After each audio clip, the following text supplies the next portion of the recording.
Hello friends, welcome to Career Class Learning. Today we are going to discuss about a very quick revision on the system design and what approach to follow for the system design interview. If you are new to our channel, please don't forget to subscribe to our channel. If you are looking for a job, check on our careerclass.com website. Let's get started. What is system design?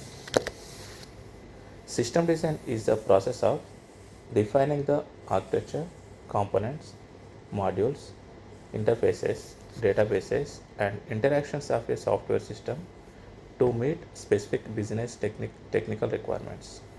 In simple terms, how should we build a system that is scalable, reliable, secure, and maintainable? Okay, design a scalable, reliable system that serves millions. Some features of system design, they are scalability. Scalability means handle growth very gracefully without any issues. Reliability.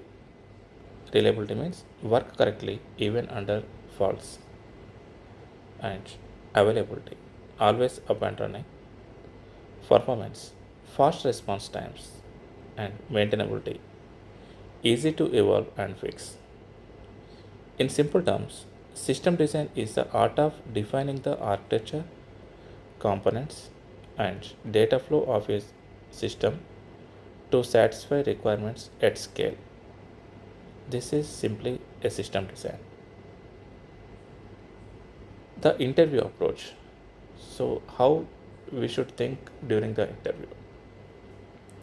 The first step is clarify the requirements.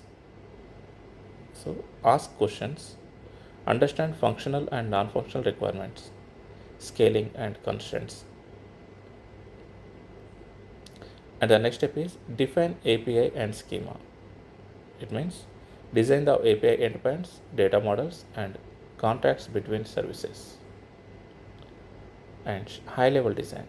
Draw the big picture like clients, server, databases, and catchy load balancers. This is a high level design. Next step is deep dive into components, like zoom into critical components, discuss algorithms, data structures, and protocols involved in this particular application. And very important, address bottlenecks. So identify single point of failures, scaling limits, and purpose mitigations. Proposed mitigations. So it means if you follow these steps, like first clarify the requirements and define API and schema and high level design, deep dive components and bottlenecks. So you will have very good system design interview. The pro tip is spend 5 minutes on the requirements before jumping into design. Interviewers value structural thinking. Some building blocks of system design. So, what are the building blocks of system design? This is a question. Every large scale system is composed of these fundamental components. So, these are few fundamental components of the system design. One is load balancers. What is a load balancer? Load balancer distributes traffic across servers to prevent overload. And it is a quick note, so I am not touching everything here. If you want a detailed notes, we have another topic on the same topic, another video on the same topic, you can refer that. And another one is caches. So what does cache means? Stores frequently accessed data in memory for fast retrieval. And another concept is database. So what is the purpose of database in system design? That is persistent storage for structured or unstructured data. And another one is message queues. So message queues comes into picture for the communication between microservices. So this is asynchronous communication between services. So it uses like Kafka and RabbitMQ. And another very important building block is CDN, means content delivery network. So what does it mean? Serve static content from edge locations close to the users. So it means it serves the static content from the nearest data center. And DNS means translate domain names to IP addresses, enable routing. So the DNS, what it does, it will remap IP addresses with a qualified name for easy understanding. DNS means domain name systems. These building blocks combine to create systems like Netflix, Uber, and Twitter. Master each one individually. So you can go through each and every topic individually to understand it better. Some scaling strategies. So, what are the scaling strategies we have? So, what is scaling? It means so the application should work in a correct manner even if the users increases very rapidly. So the scaling involves horizontal scaling and vertical scaling. So we will understand what are the difference between horizontal scaling and vertical scaling. So approach, in horizontal scaling, we add more number of machines, more number of identical machines, and vertical scaling, upgrade existing machine. Like we can increase the capability of the existing machine. And cost. So in horizontal scaling, it is commodity hardware. So it is a cheap or low cost hardware we use for horizontal scaling. Coming to vertical scaling, so as this is a single system to handle all the requests, it is expensive high-end servers. So it is expensive. And coming to the limit, in horizontal scaling, virtually unlimited. So we can add n number of systems, n number of identical systems in the horizontal scaling, and in vertical scaling we are having some hardware ceiling. So for example, we cannot upgrade the RAM of a system beyond its maximum limit. And complexity. So distributed system challenges. So it is we need to add more number of systems and we need to create the network between these systems. So that is a little bit challenge on the distributed systems. And coming to the vertical scaling, it is simpler architecture. So there is no need of any network architecture involved here. So it is increasing the system capabilities. So it is a simple architecture. Coming to the fault tolerance, so it is very high because we have redundant machines on the horizontal scaling. Coming to vertical scaling, it is a single point of failure. So if anything goes wrong with that particular machine, the application will not be accessible. So the fault tolerance is a single point of failure in case of vertical scaling. Few other topics like database sharding. So database sharding means partition data across multiple databases depending on multiple criteria. And read replicas. Scale reads by replicating data to follower nodes. So instead of having a single copy, we can make a number of copies for the reading purpose. And caching layer. So for the caching layer, it involves Redis or Memcache to reduce the database load. So if you are using a cache layer, so it will avoid very frequent database calls. So we can get the data from cache layer without hitting the database. And CDN means content delivery network. So it means offload static assets to edge servers globally. Yeah, how to choose how to choose the databases. So in this concept, there is very important theorem, that is CAP theorem. CAP means C means consistency, A means availability, P means partition tolerance. So in the CAP theorem, we can achieve only 2 out of 3. It means we can achieve only 2 features out of 3 features at a time. We cannot achieve 3 at a time. So what is consistency? In simple words, consistency means every read receives the most recent write. So whatever the latest write is available on the system, that should be available for the read. This is consistency. And availability. What does availability means? Every request receives a response. So it means every request should receive a response without any failures. That is availability. And partition tolerance. So in partition tolerance, system operates despite network failures. So this is CAP theorem, and you can refer our another video to get this in details. And what are the kinds of databases we have and how to choose them?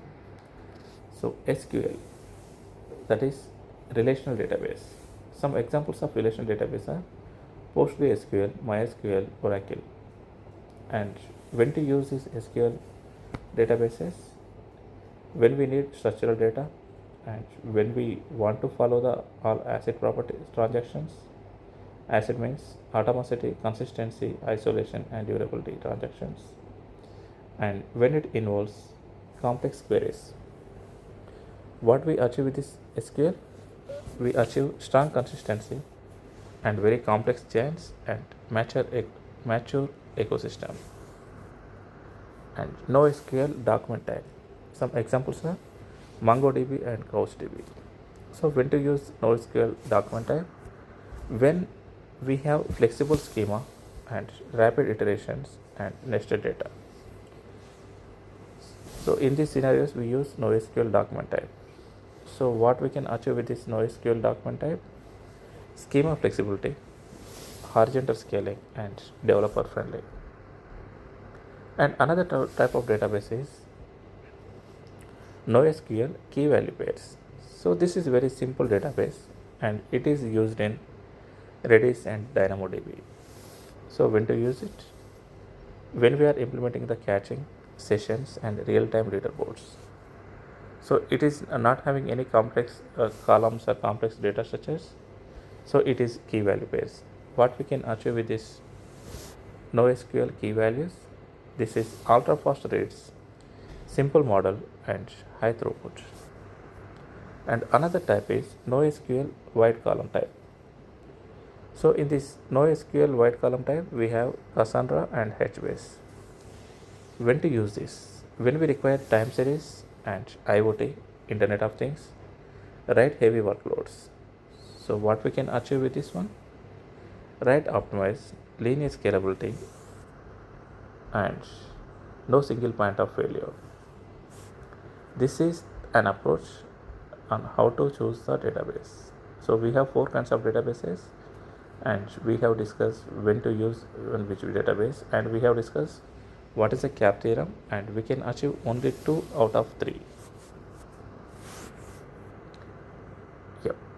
There is another very important one, high availability and reliability calculations. So simply it is calculated as the nines of availability. So we can consider the below table and we can discuss this. If availability is 99%, so it is called as 2 nines. It means if an application is 99% is available, it means it is downtime per year is 3.65 days per year. So that is very huge. Okay, if the availability is 99.9%, it is called as 3 nines and the downtime is 8.77 hours per year. And the key difference you can see, if the availability is 99.99, it is called as 4 nines and the downtime is 52.6 minutes per year. And if the availability is 99.999%, it is called as 5 nines and the downtime is 5.26 minutes per year. And if an application availability is 99.9999, it means we can call it as 6 nines and the downtime is 31.5 seconds per year. This is very good one. Yeah, a few other terms are like redundancy. So what is redundancy? Redundancy means duplicate critical components to eliminate single point of failures. So it means copying the similar data into another node. And replication. copy data across nodes, so failures of one doesn't lose the data. And failover, what does failover means? Automatically switch to standby when primary fails, that is active passive or active active.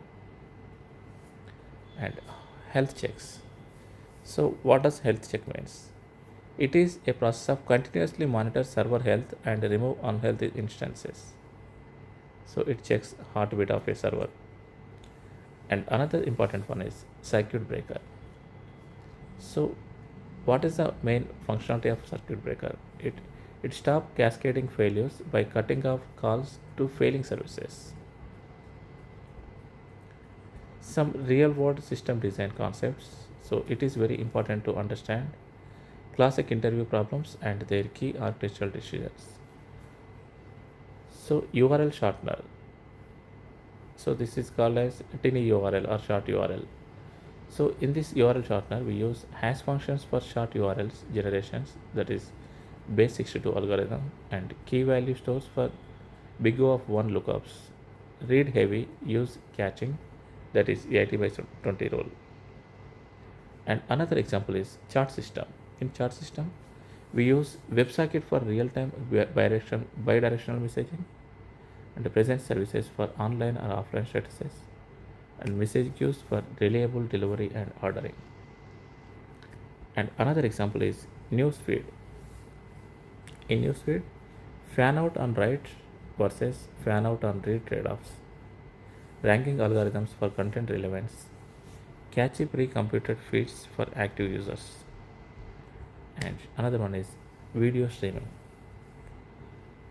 In video streaming, we use CDN for global content delivery at edge, transcoding pipeline, that is multi resolutions, and adaptive bitrate streaming.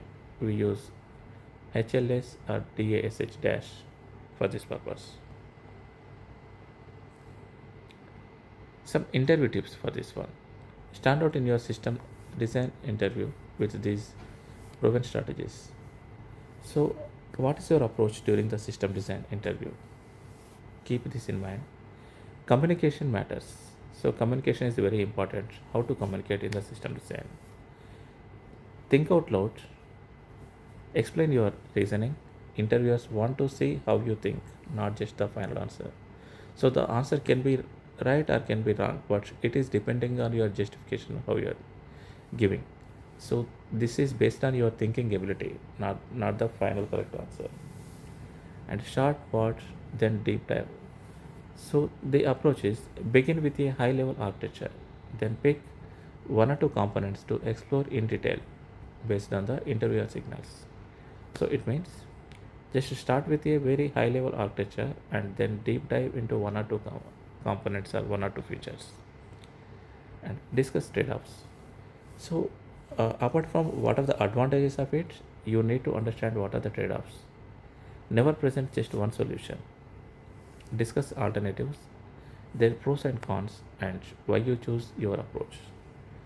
So if you have this kind of skill, and if you have discussed this kind of uh, terminology in the interview, so they will simply understand you have a good knowledge of on this. So you can choose, you can discuss about alternatives and what is your justification to choose your approach. And another one is estimate scale.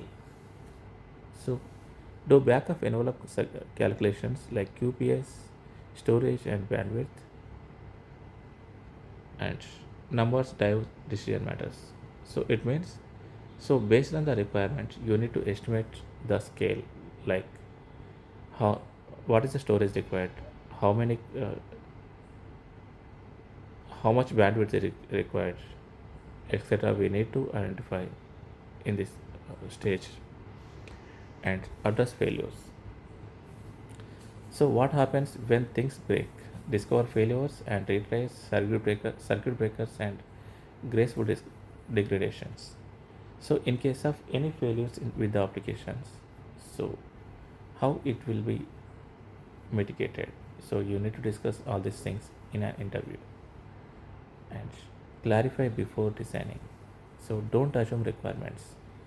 Ask about users, scale, features, and constraints before proposing solutions. So don't go with your assumptions blindly. So you can get clarifications before designing the system. And simply, there is no single correct answer. Show your thought process, acknowledge trade offs, and iterate on your design. I hope you understand this one, and please don't forget to like, share, and subscribe. Thank you for watching.